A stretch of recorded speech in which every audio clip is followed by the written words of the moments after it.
This is instant ramen story time. Does anybody here not know what ramen is? It's Japanese wheat noodle soup.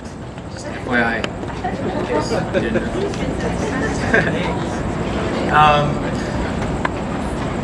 Seconds of awkward. Okay,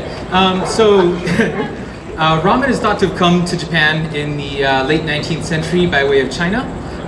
And the name ramen is thought to have come from the Chinese dish la mian, which means pulled noodles. And by the early 20th century, it was a very popular food to eat out.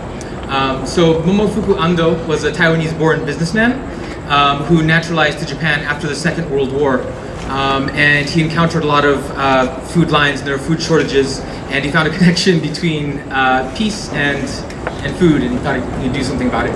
So he formed Nishin Foods and invented a way of deep frying noodles in order to dehydrate them, to be rehydrated by boiling water in 1958. Wow, I'm really falling behind. In any case, so he invented the very first instant noodles in 1958. There was a lot of competition. There were about 360 different companies coming out with the same type of noodles. It was hard to compete. So he knew that he had to come up with a brand new product. So he formed Team Cup Noodle. He tried to market these things in the United States, but he noticed that America didn't have the deep type of donburi bowls that they have in Japan, kind of deep ramen bowls. So he knew that he had to invent something in a cup, something portable and self-contained.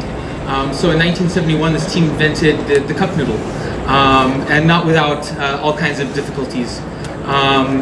For example, they spent months just looking for the right kind of shrimp that's dehydrated into nice little red shrimp instead of brown dust. And there are all kinds of clever hacks involved, like leaving a little hollow spot in the bottom of the ramen cup so that the hot water can rise up through the loose noodles in the bottom and rehydrate everything in 3 minutes. The bag ramen took about 5 minutes. It was a brand new product. It was a luxury product. It was not an instant hit.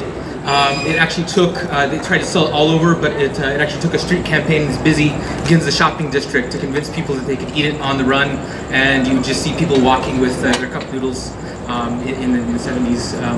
And so it's not very healthy for you. It's very high in sodium. The soup itself is high in sodium. Your daily required sodium is like 2,400 milligrams, and that was 2,100. It depends on, wow, it's really fast. We'll just skip over this one. I'll keep talking about nutrition. And so the reason why instant ramen is so high in fat is because it's fried in palm oil, which is about the highest saturated fat you can get. There are all kinds of flavors, but you saw them. So Nishin Foods actually is in line with his kind of altruistic vision. So they have a big stockpile that they deploy to all kinds of disaster scenarios. And there was a volunteer in the 2004 Niigata earthquake that was giving them out.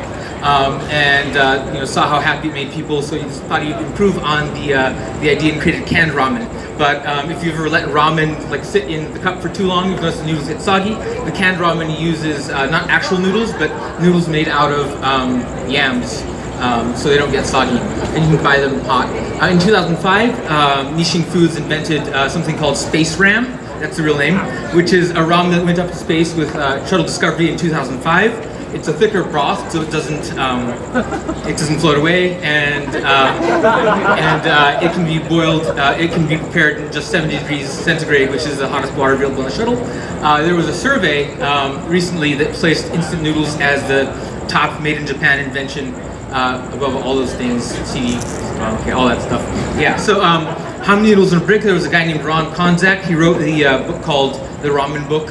And he basically dissected one of these things with 80 noodles that are each 16 inches in length, so it's about 100 feet of noodles. The basic, the basic recipe for instant ramen is just pour in hot water, but all kinds of stone college students have come up with interesting other recipes. So maybe try a ramen omelet, or go to ramenlicious.com. There's interesting resources on the web, like this ramenrater.com. This guy has rated over 400 different kinds of ramen, and this iRamen.net has rated over 4,000 with videos. So he actually prepares the video, pours in hot water, shows the preparation, and eats them on YouTube. Look up iRamen.net. And if you want to learn more, there's a comic book called Project X Cup Noodles, and there's a museum in Osaka. It's badly translated, it's out of print, but you can get it as an iPhone app. Very interesting. So that's ramen.